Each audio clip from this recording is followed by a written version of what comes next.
మద్యం, డ్రగ్స్ ఇటువంటి వాటి జోలికి వెళ్ళకూడదు. అటువంటి వాటిని అలవాటు చేసుకోకూడదు. అటువంటి వ్యాపారాలు చేయటం కానీ, అటువంటి వాటికి సపోర్ట్ చేయటం కానీ మనం చేయకూడదు.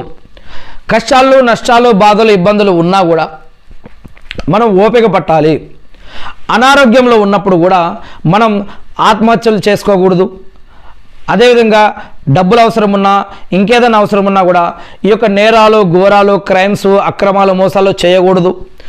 మనం సబర్ చేయాలి, ఓపిక పట్టాలి అని. యుద్ధ సమయాలలో పారిపోకూడదు, ఆత్మహత్య చేసుకోకూడదు, పిరికిబందగా వ్యవహరించకూడదు, సహనం వహించాలి అని.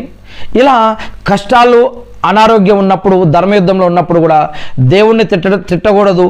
అదేవిధంగా మనకు సబర్ చేయాలి, ఓపిక చేయాలి, సబర్ చేయాలని మరియు ఖురాన్లో సూరా అల్-బకరా 45, 46 వాక్యాల్లో కూడా చెప్పడం జరుగుతుంది.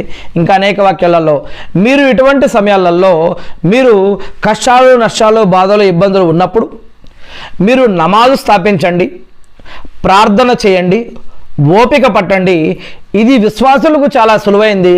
కానీ విశ్వాసంలో కొంచెం హెచ్చు తగ్గులు ఉన్న వారికి ఇది చాలా కష్టంగా అనిపిస్తుంది. కానీ విశ్వాసులకు ఇది చాలా తేలికైందని చెప్పడం జరుగుతూ ఉంది. మరి ఇలా విశ్వాసం అల్లా యొక్క ప్రవక్తలు, గ్రంథాలు, దూతలు మరియు ఇలా ప్రళయ దినం, తక్దీరు వీటి మీద విశ్వసించడం వల్ల, ఈమాన్ విశ్వాసాల వల్ల పుణ్యం లభిస్తుంది. దానగుణం చేయటం వల్ల అంటే బంధువులకు, అగత్యపరులకు, అనాథలకు, బాటసారులకు, ఇరుగు పొరుగు వారికి, వారు ముస్లింలైనా ముస్లింలు కాకపోయినా ఎవరికైనా సరే దానం చేయటం వల్ల కూడా పుణ్యాలు లభిస్తాయి.